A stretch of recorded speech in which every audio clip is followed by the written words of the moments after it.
Hey, what's going on everybody? Boilon here and welcome back to another video on Lord of the Rings Home. Now, yeah, some people are probably surprised. Wow, Boilon, you managed to do a couple of videos in a couple of days. Yeah, it's kind of weird. Maybe that's just me just wanting to, talk about the game a little bit more. I know there's just not a lot of things going on, so I'm just trying to keep the community active. I'm trying to keep the conversation rolling where possible. And today we're going to be taking a look at some of those conversations that are going on in the community and seeing what's going on. Also, as I slowly see my own guild blow up into oblivion because there's just not a lot of things to do, I think we'll probably be down to about 20 members pretty soon. Now, you might be wondering why I'm not doing anything right now, and that's because we don't really have a date set for raids yet. And when we do, though, most likely some of my guilds will be merging, so that's why I'm not really paying too much attention to that right now, because it doesn't really matter at the moment. Also, some pretty terrible offers have showed up in the store right now in terms of the limited time. This one actually is not too bad. This is $10 here for 40 light crystals. I'm not someone who reviews offers all the time, but there's actually so few offers that I just feel like obliged to even just bring it up. But yeah, the light crystals are a pain in the ass to farm, as you guys know, so there's probably some value in it. $10 isn't that much. That being said, you need to balance out when it comes to all of these kind of offers, whether it's character shards, whether it's crystals or other things. You need to balance out how much gold you have, because gear does cost money to equip. So even if you buy all these light crystals and you don't have the gold to equip them, then there's a bit of a problem there. Also, the ability bundles are absolute horseshit. Do not buy these for, I don't know what this is in $20 US. It doesn't really matter anyways. The point is that it's garbage. Because you're getting 50 purple ability materials, and 40,000 gold. You can do this with two or three refreshes here on Guild Chapter 5. I'm not even fibbing here. For that same amount of money, you could buy 2,000 gems. And with that 2,000 gems, you could do 20 sets of refreshes on your guild campaign energy. And I'm telling you right now that I'll do it right here. I'll refresh for this on Guild Chapter 5. It's really, really insane, I guess, compared to other places where you can farm, how much that you're going to get for this. And because I do like farming purples, we're going to do it right here anyways. And so this is just an example of one refresh that you could do for 100 gems, when instead of buying that offer, you could go and buy 2,000 gems and do this 20 times, which would give you, and honestly, this is pretty average. I've had better luck than this. So for 20 refreshes, you could just times this by 20, you could get about 360 purples on average, plus this stuff, plus everything else, right, including the gold. So that's just 19,200 gold on one refresh. Two of these would give you the amount of gold in that offer, which is why it's so garbage. But that's not what we're here to talk about. We're here to talk about the community. So I've actually, and I know this is not the pinnacle of the community, but I took a look at the Heroes of Middle-earth subreddit. Now, I forgot that I was even subscribed to this, because I must have joined it like way back, and there's not a lot of activity. There's about 4.3 thousand members who have joined this subreddit. As far as I'm aware, this is the main subreddit, and it is a new game. But comparably to Marvel Strike Force's subreddit, I don't know about Star Wars's, but there's about 105,000 people registered in the Marvel Strike Force subreddit, about 4.3 thousand for Lord of the Rings Heroes of Middle-earth. Now, I know that this game's only 2 months in, but the population has been a source of contention in terms of how many people are still actually playing this game. Now, normally outside of Discord, the next best place for you to find people in bulk typically is Reddit. When it comes to Marvel Strike Force, very often there's either the Discord or the subreddit. That's like the two main places where you would find things going on. There's not a lot of chatter going on in this game right now in the past week, but some of the most upvoted posts is something that I want to cover in this video. So namely this one here with, I know, only 10 upvotes, including my own. But I want to talk about it anyway. So progressing characters is too slow. This was from today, actually. This is coming from a free-to-play player and a Star Wars Galaxy of Heroes player as well. I'm sure this has been said before, but I feel like I need to say it again.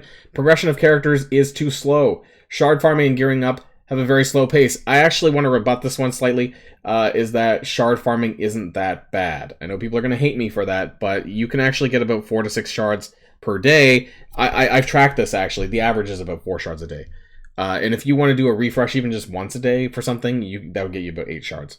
You might not always get that, but if you were to track this over a period of time, it does average out to about 4 shards a day.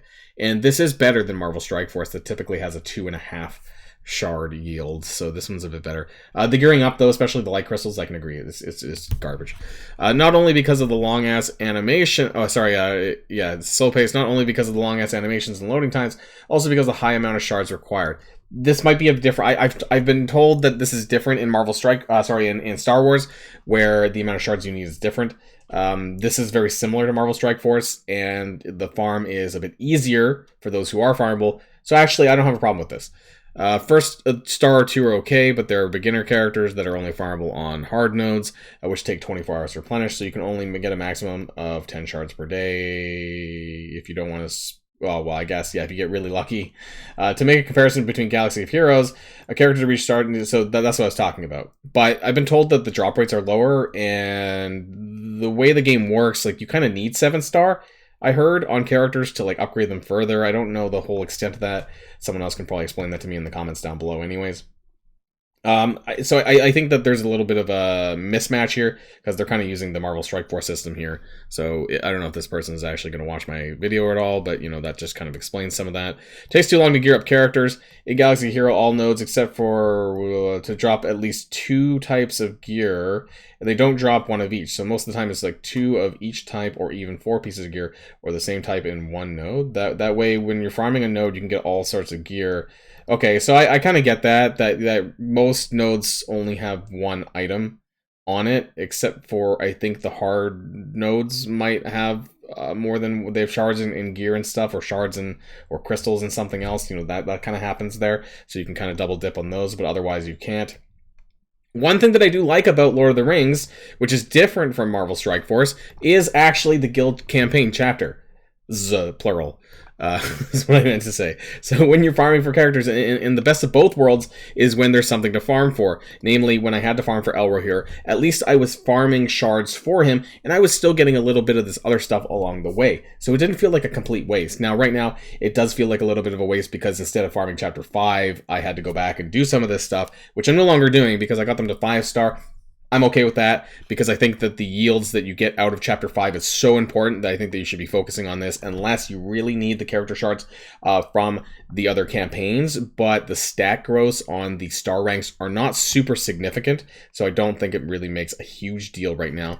Obviously, I would love it if there was some Chapter 4 or 5 characters added, so that we would be able to double dip there. You know, there's no reason for me to go into Chapter 4. There's nothing in here. So since I have access to Chapter 5, then I'll be doing that. And for anyone else who doesn't have Chapter 5 yet, I believe it's level 50, but once you do get there, it's night and day. Honestly, the amount of resources that you get from there is quite significant, to the point that I would actually prioritize gem spending in here rather than on your regular campaign energy, because you're going to get more bang for your buck, and the purple ability materials is so much higher, and you really need as much as you can get of that stuff. But anyways, moving on to the next post. I want to enjoy this game, but it's getting more difficult. Now, this one has 75 upvotes from 2 days ago. I was originally drawn to the genre with Star Wars, and it seems to me that CG should have had the perfect blueprints to make it easy. Star Wars Galaxy of Heroes generated over $1 billion in its nearly 8 years, and it did that while creating compelling game modes, complex team synergies, and being pretty faithful in converting loved characters from a major IP to its turn-based medium. Obviously, Star Wars has had many flaws as well, but I just assumed it would inform the decision-making in developing home. And this is my biggest issue, actually, is that this is 2023. That game launched in 2015. They've had 8 years to do better. And from what I see and what I've heard from other Star Wars players, it's a lot of the same, but it's kind of not really improving on anything either. And that's kind of the big problem, is that they've had a lot to learn, but they've not implemented any of these things that could make it better. They're not taking the best out of, say, Star Wars and Marvel Strike Force and making it the best possible game. That's where there's a bit of a problem that I have. These first few months in my mind was supposed to be fun chaos. A scramble to try new metas and experiment with different lineups, not rigidly working on the same small project teams as everyone else because the broken economy. I have to agree here, because for the most part, there's just no real space to upgrade other characters, which is a shame. Because there's a lot of characters in the game that I would love to try and upgrade, to raise up, that I just can't because there's no resources. Not enough anyways to make it meaningful. It's so expensive to actually gear up another character, so much so that I'm actually leaving Arwen where she is because I don't think I need her currently, and maybe that's a topic of another conversation, but...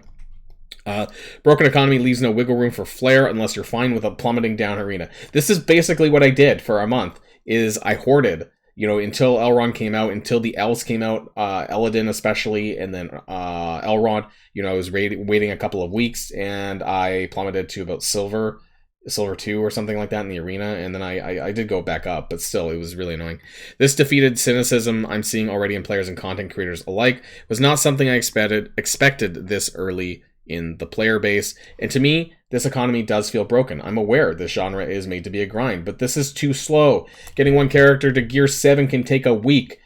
He's probably right. Honestly, I haven't tracked it myself, but, with the crystal economy, it's pretty bad. Upgrading character levels in the 50s, 0 XP balance. Level 5 abilities need a haul of hard-won rare ability materials. Add that to poor drop rates and insultingly low daily rewards. Now, before Chapter 5, the purple ability material is god-awful. It does get better, though, once you get to Chapter 5, but, that's still level 50+. Players arrive more and more to the conclusion that missing a free energy claim here an entire day there doesn't really matter, because how much progress would you make anyways? That hits what it should be important to the devs, which is customer eyes looking less often at the store, and when they do, possibly being less tempted because of many of the deals aren't super meaningful in helping progress. I talked about that in the beginning of the game, or beginning of the video, about how they're pretty garbage offers.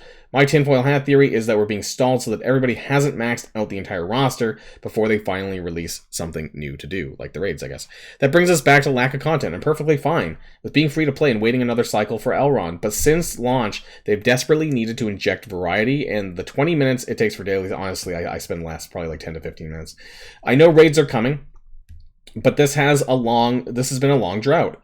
For an uncertain payoff, and there is so much more potential for game modes or interest still untapped. Love Lord of the Rings. I'm excited to unlock the Fellowship and the Nazgul and many others, and I can be patient as an ent, but they need to be a little bit more attentive to how and why this game is starting to leave a sour taste. Very fair, honestly, a very fair post, and I sympathize with a lot of that's in here, because I've talked about this stuff. I've talked about why the devs need to pull their thumb out of their ass, and if they don't release raids by the end of July, there's not going to be much of a game left, not going to be much of a player base left. Actually, that's the biggest problem, is where the players are leaving en masse.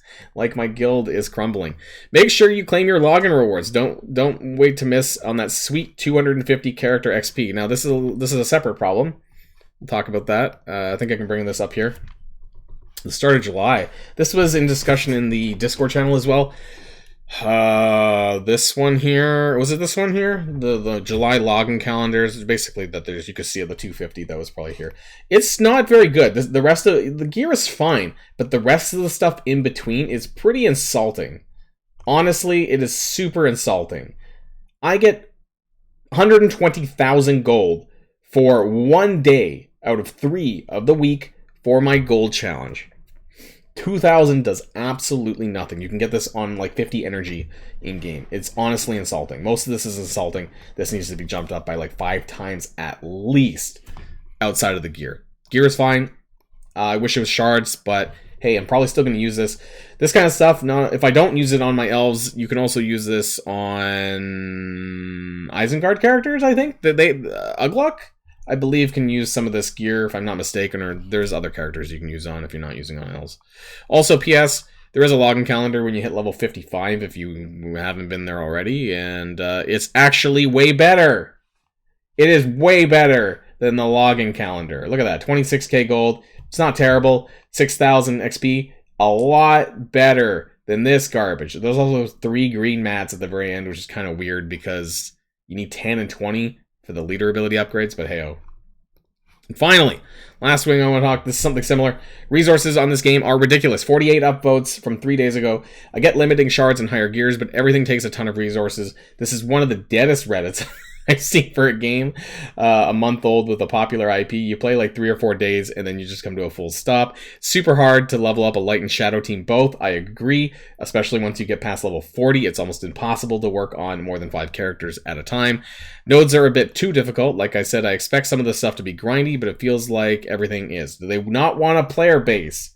Getting on auto farming 10 nodes a day or whatever it is isn't going to keep people engaged, and it's not even really that. It's the straight up feeling of almost zero progress every single day. There you have it. These are the top posts this week on the subreddit. Let me know what you think in the comments down below. Does any of this resonate with you? What do you think? Are you guys still hanging on for raids? I mean, I've made it very clear that I'm going to, at least one of two things. I'm either going to stick around until raids and make my opinion then, or till the end of August, and if raids still aren't out, then I'm going to be out. But, you know, this gives at least CG a little bit of time to, you know, get their thumb out of their ass and get stuff going, because I don't know how long the player base is going to be patient for. That's it, everyone. I hope you guys enjoyed this video. Let me know in the comments down below, of course. And until next time, stay safe and healthy. And I'll see you all later. Boilon, signing out.